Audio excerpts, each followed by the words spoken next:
Azərbaycan dilini Tibris prospektində o üzərə mizahlar yazıyor.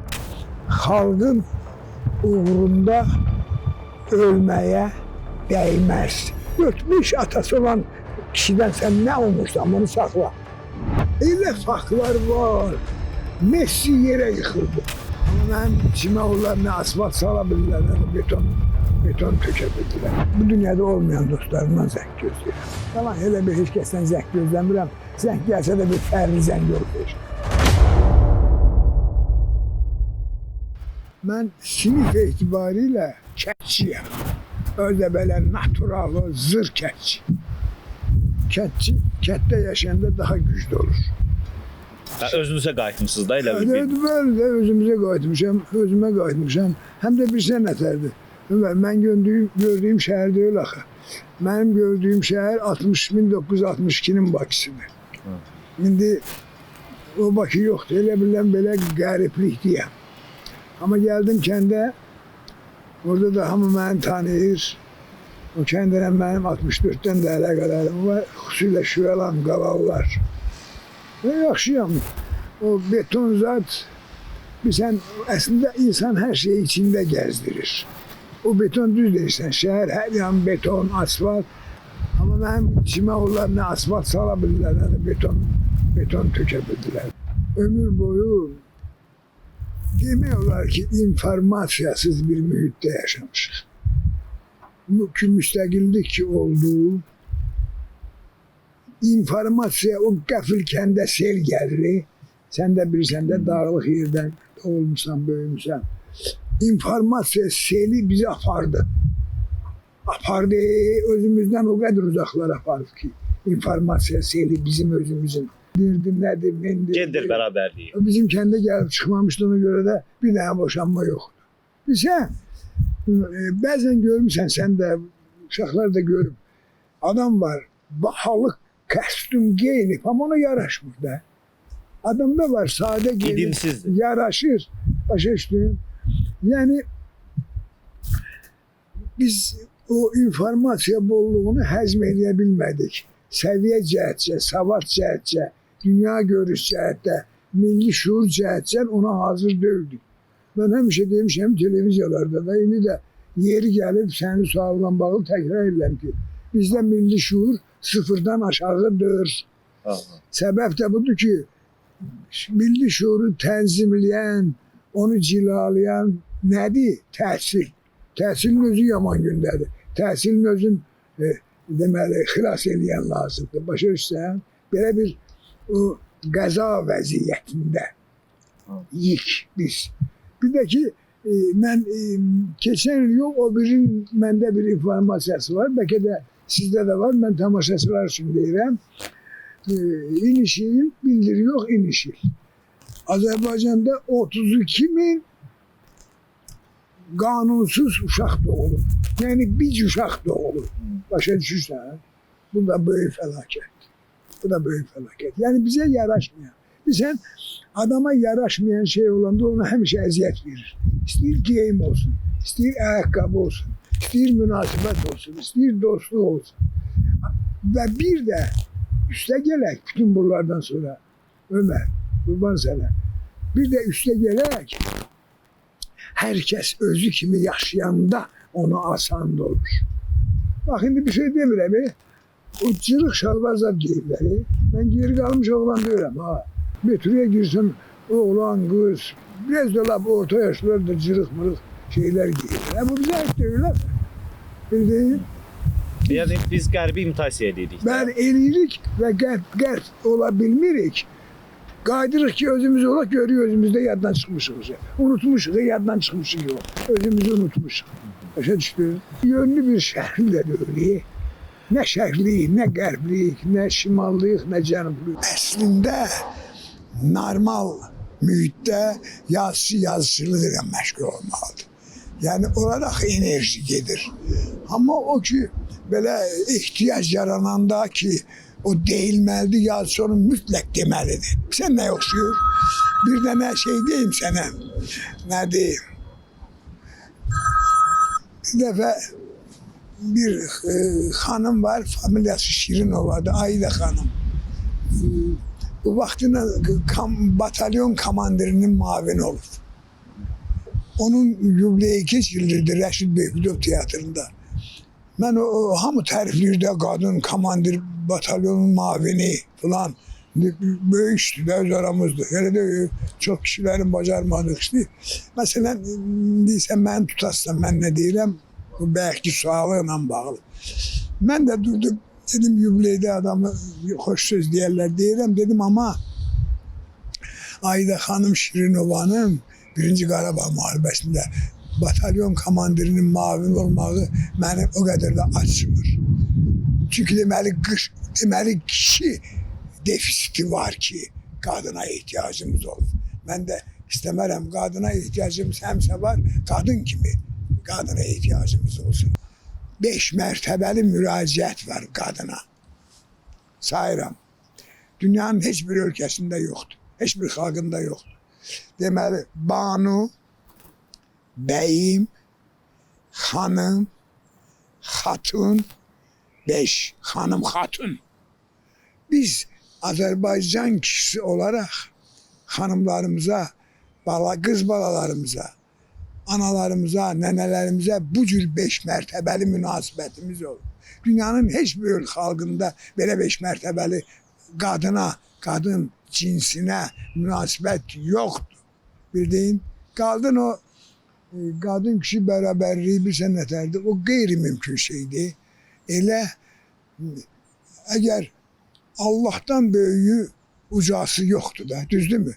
Elə, əgər elə bir vacib şey olsaydı, Allah elə ancaq ya qadın yaradardı, kişi yaratmazdı. Ya da kişi yaradardı, qadın yaratmazdı da. Bu da bunun o səmavi, kosmik, məntiq tərəfini deyirəm sənə.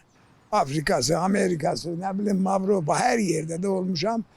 Və Azərbaycan qadını qədər gözəl, Azərbaycan qadını qədər şirin, Azərbaycan xanımları qədər dözümlü heç yerdə mən görməmişəm. Və əlim üzdüm ki, görə də bilmərəm, başa düşdüm. Bir dəfə, bax, bununla bağlı telekanalların birində mən dedim, qadınları təriflədim əvvəlcə, tərifləmədim, olanı dedim, indi dedim, bundan qabaq.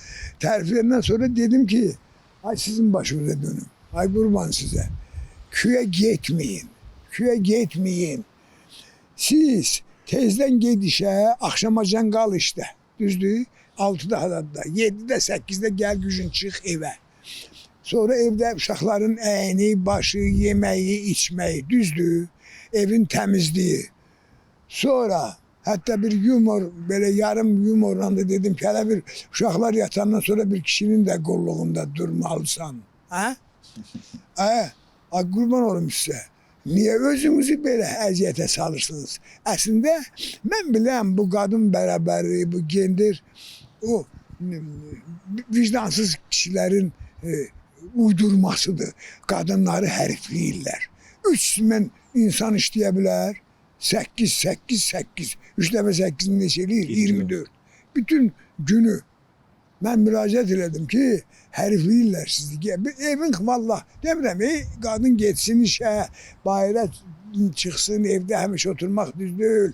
Amma mənim üçün o qadın bir evin xanımı olmaq özdə təpədən dırnağa xanımı, necə lazımdır, kübar, aristokrat bir xanımı olmaq 100 dənə, nə bilim o, nə deyirlər, özümə nə quracam, karyeradan yuxarıdır mənim aləmimdə. Çünki onda ağıllı, vicdanlı, qeyrətli balalar da yetişir. Uşaq tərbiyə eləmək, bilsən nə deməkdir? Çox çətin məsələdir. Bunu görə mən demirəm, əleyhiniyəm, özləri bilərlər. Özləri bilərlər. Amma reallıq, vallahi, billahi, simibillahi, reallıq bundan ibarət. Şimdi mən sana deyəcəm, haydi dəvə. Özə dillə bağlı Azərbaycan dili bilərsən, bu saat yaxşı yadıma saldın. Reanimasiyadadır. Hətta mənə vəsiyyətin deyilmişdir. Bildin? Azərbaycan dilinin bu reanimasiya düşməyində bir nömrəli əcdaha səbəbkar Azərbaycan televiziya məkanı. 95%.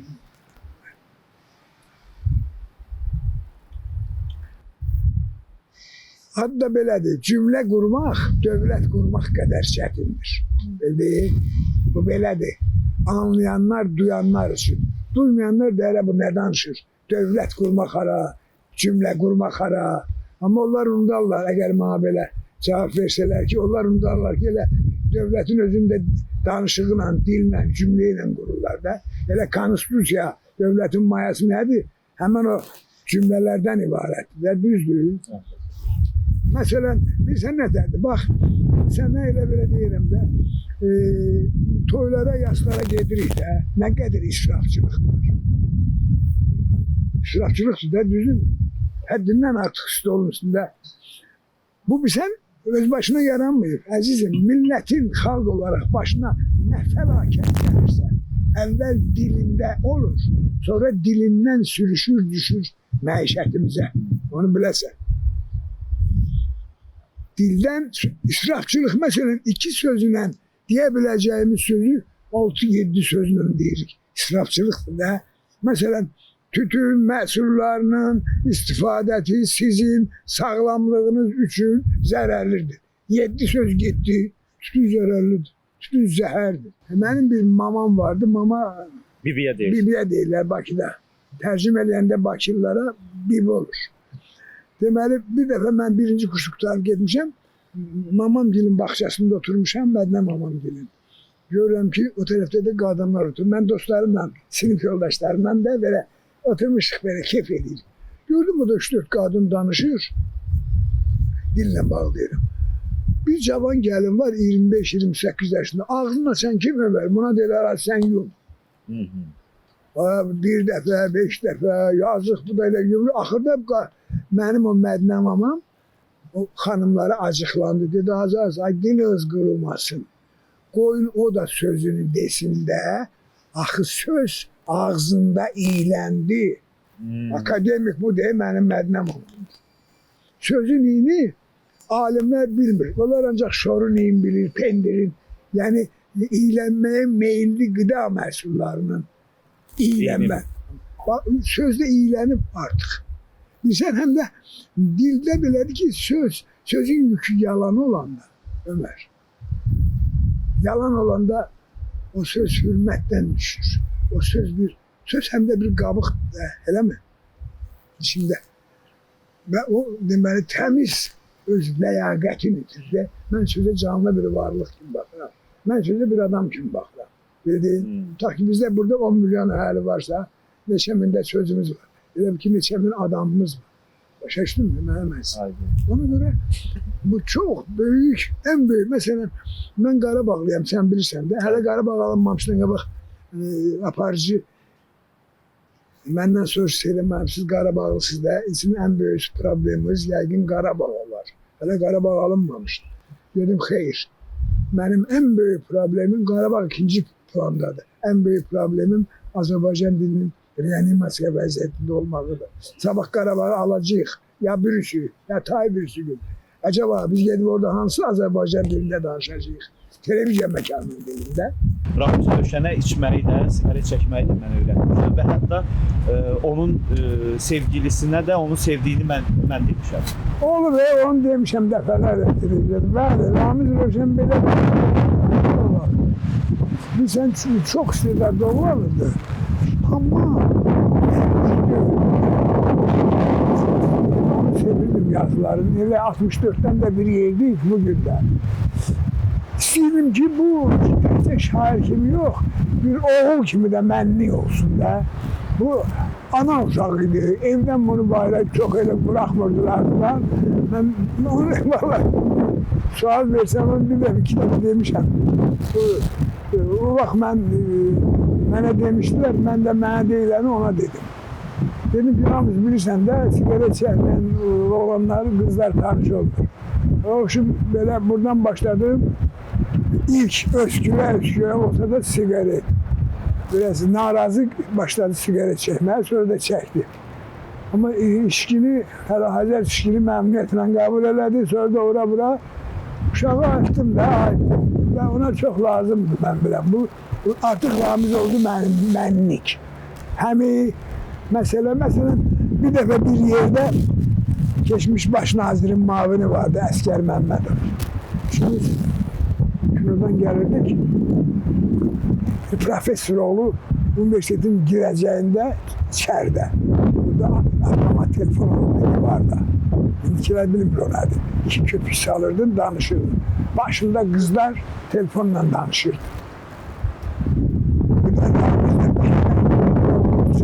Çöpü arıyor. Yani neye angırırsan. Ne asker zaman ne asker rahmete yedik. Allah rahmet eylesin. Ama dostum öyle demiyorlar. Geldim ne ter tuttumsa. Alem kaçtı. Böyle profesörün oğluydu. Başa işte. Ya ben istedim bu biraz da böyle şeyleri yani şeylesinde bildiğin bacarsın. Memnun olsun. Öyle faklar var. Messi yere yıkıldı. Messi topuşur kimmez.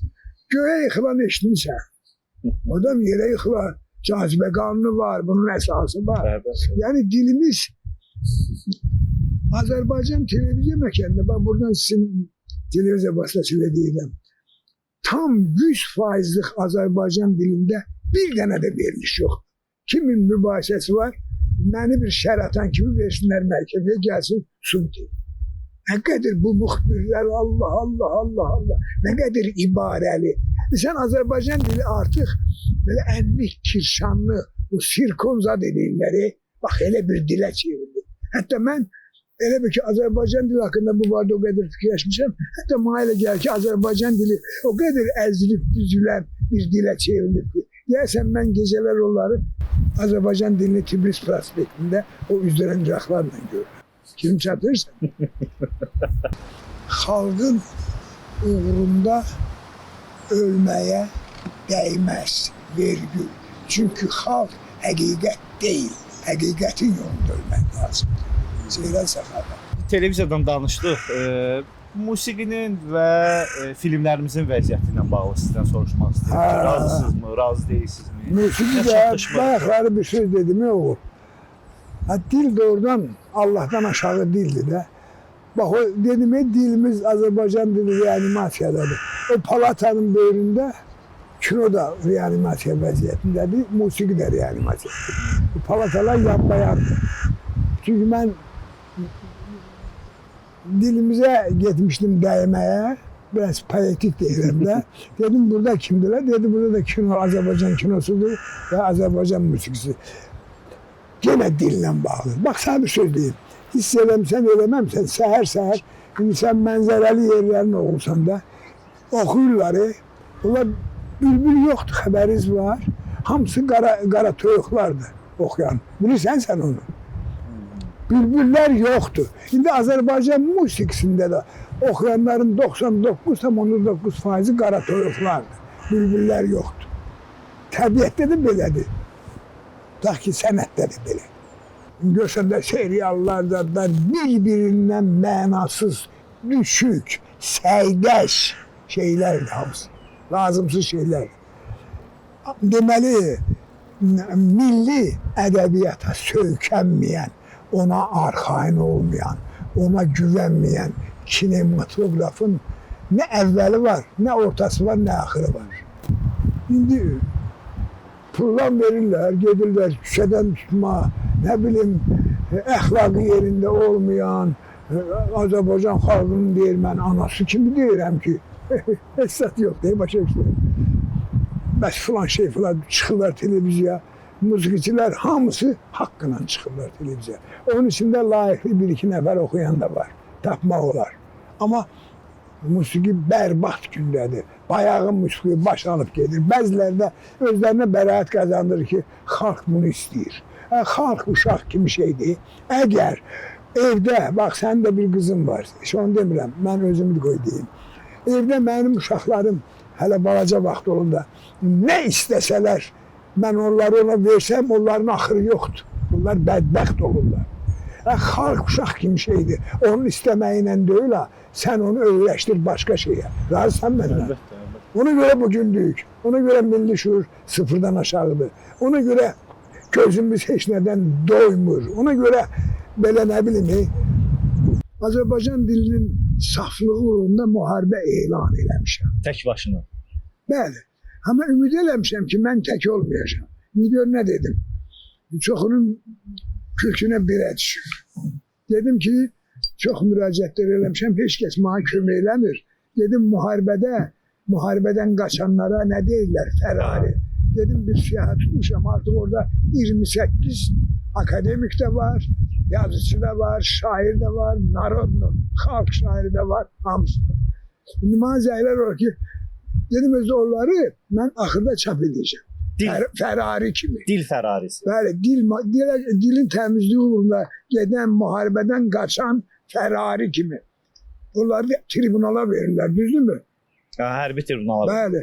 İndi bəzilərinin kökünə biraz şübhən gəlir ki, tanışdır da hamısı biz bir.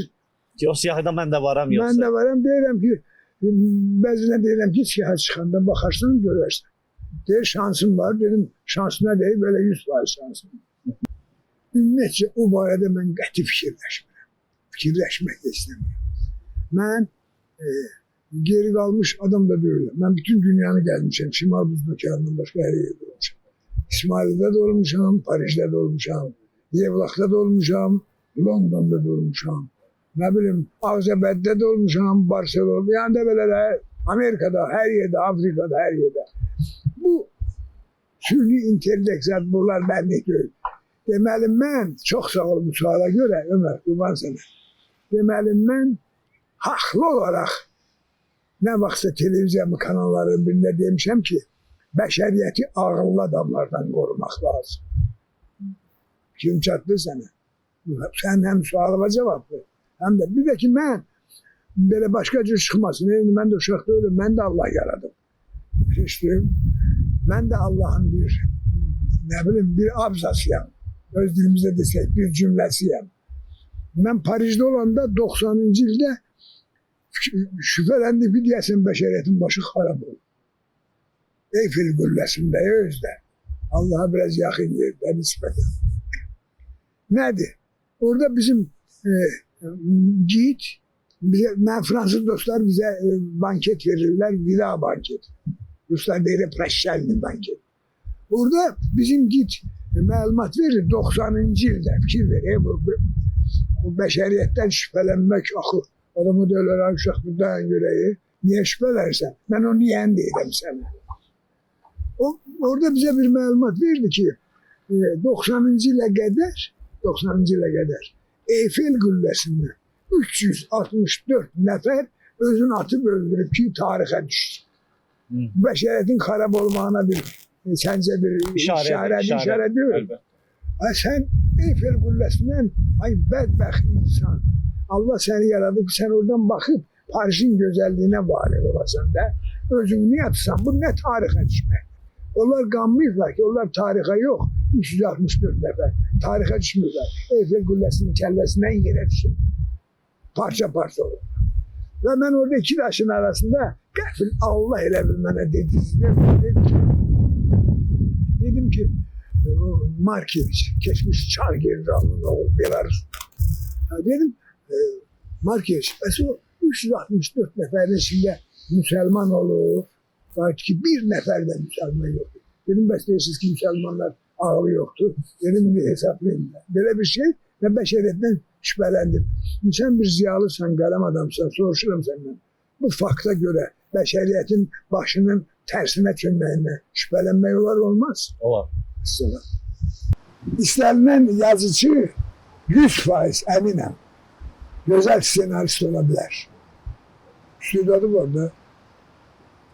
Bu kino texnikasını deyəcəklər, yazacaq. Mesela mən yaza bilərəm. Amma heç bir senarist yazıcı ola bilməz. Sənin onunla mənlə bunun mübahisəsini də deyəməzsən. Deyil.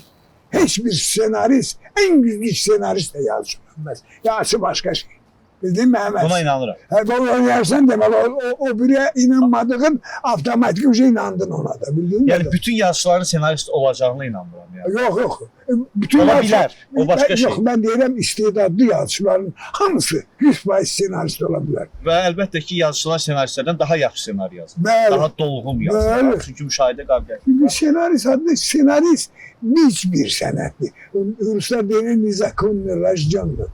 Biş. Qanuni doğruyum. Sen yazıçılıktan o O deyir bu uşaq gözəldir. Deyirlər onun 5-6 atası var.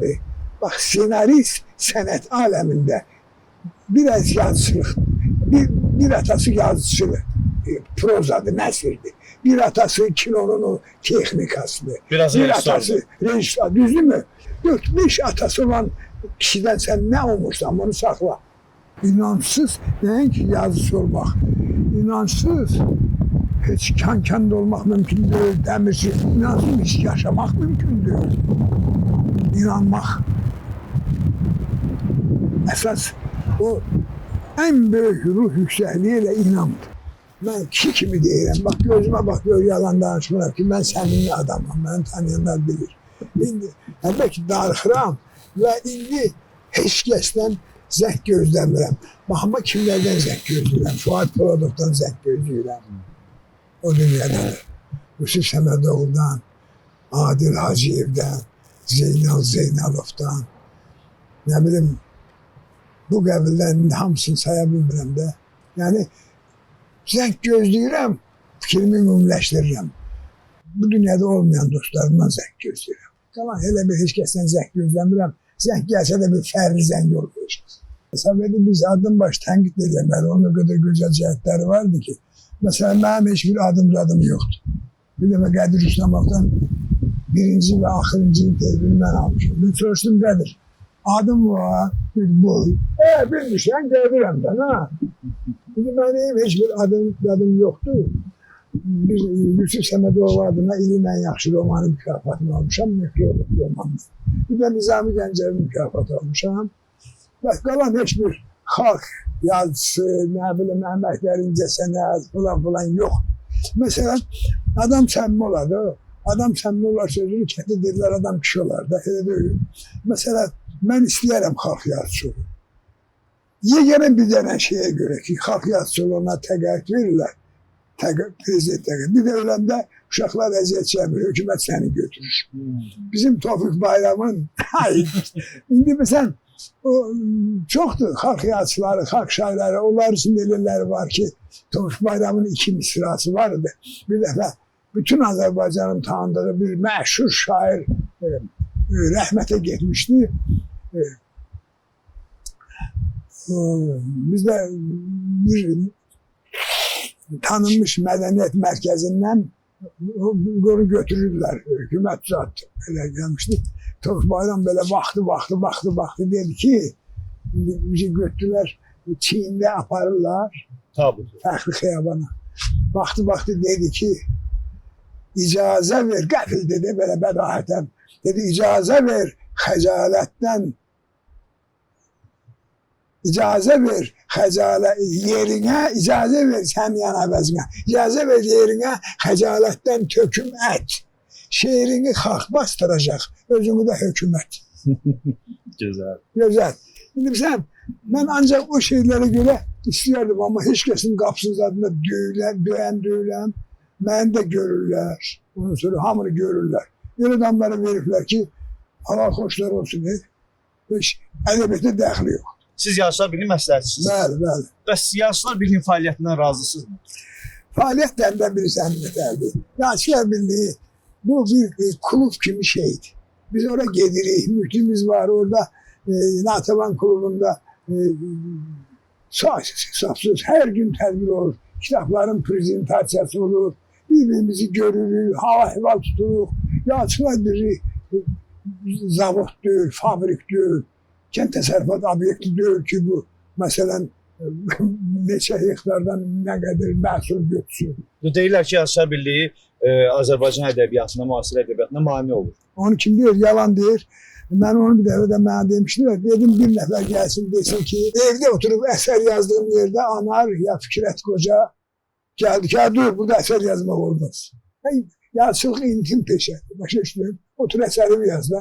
Onu deyənlər əksəriyyəti, onlar içində istedadlı uşaqlar da var. Onu deyənlər artıq 50'ni keçiblər, ortada hissət yoxdur. Məsələ buradadır.